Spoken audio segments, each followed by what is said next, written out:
Right now we interact with computers in a very unnatural sort of 2D way. And we're trying to create these 3D objects using a variety of 2D tools.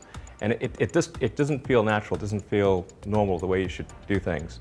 So we started playing around with the idea and using a few of the things that are available out there, such as the Leap Motion and Siemens NX, which is what we used to design the rocket.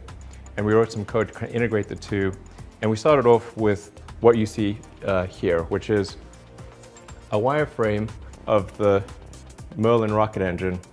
And what I can do is I can go and grab it, and I can rotate it in multiple dimensions. And then what I can do is I can put another hand in there, and I can zoom, or I can zoom in and out on the wireframe. And then I can also translate it. So I can move it around the screen, and then zoom and translate. And this is what we started off with a few months ago. And then you can also spin it, and then catch it.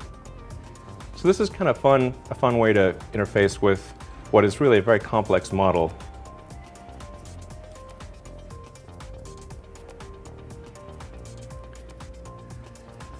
Now we'll go from this to what we're able to advance to a few weeks after the wireframe, which is to actually use a full 3D CAD model of the engine.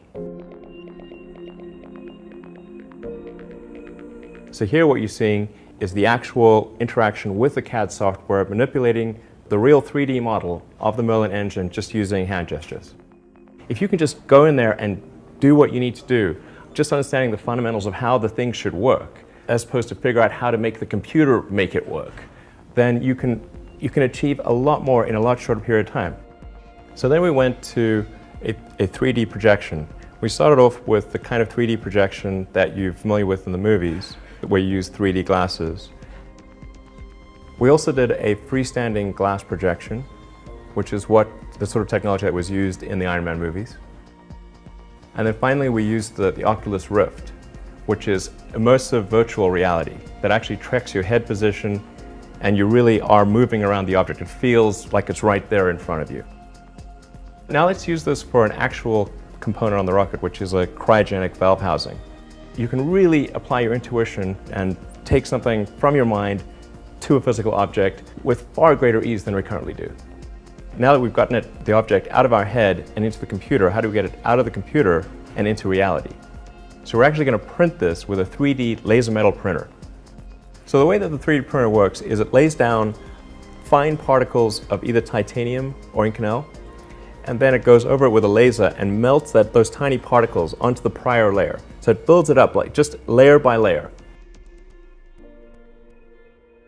So I believe we're on the verge of a major breakthrough in design and manufacturing, in being able to take the concept of something from your mind, translate that into a 3D object really intuitively on the computer, and then take that virtual 3D object and be able to make it real just by printing it.